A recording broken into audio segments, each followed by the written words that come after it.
Today we are going to learn about one neuronal computation, that is adaptations. Now let me give an example. It is one of the computational strategies that help us to feel a light touch on the shoulder and yet ignore the constant pressure of our clothing. Now how neurons do this adaptation we will learn in this lecture. A neuron that is stimulated continuously for a prolonged period becomes gradually less responsive to the constant stimulus. This is adaptation. Now what happens during action potential, not only the voltage gated sodium channel and voltage gated potassium channel is open, but voltage gated calcium channels that present in the axon hillock transiently open, and through this open channel calcium enters inside the neuron.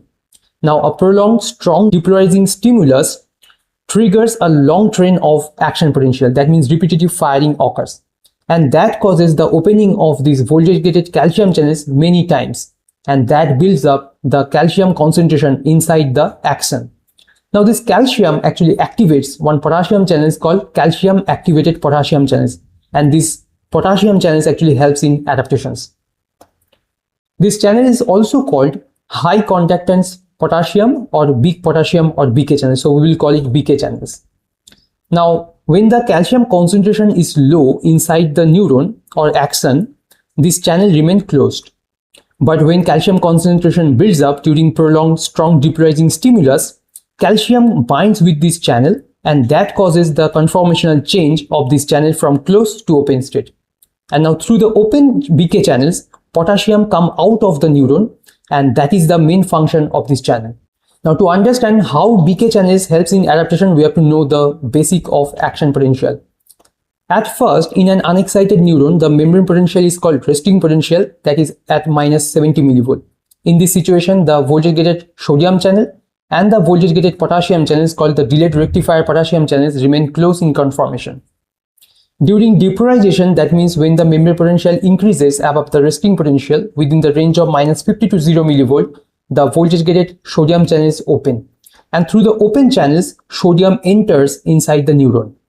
Now at that situation, the delayed rectifier potassium channels remain closed, and this change from closed to open state occurs within less than 0.1 milliseconds, so it quickly sends the depolarizing stimulation.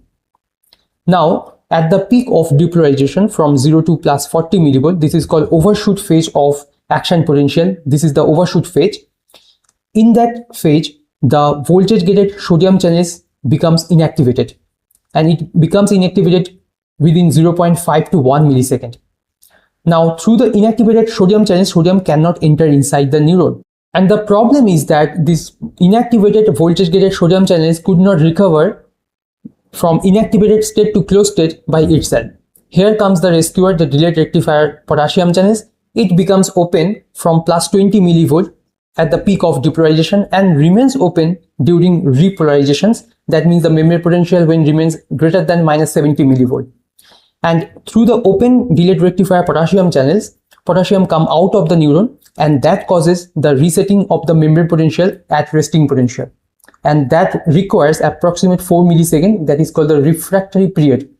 And by this way, the voltage gated sodium channels actually change its conformation from inactivated to closed state so that it can sense depolarizing stimulus another time. And so it causes repetitive firing.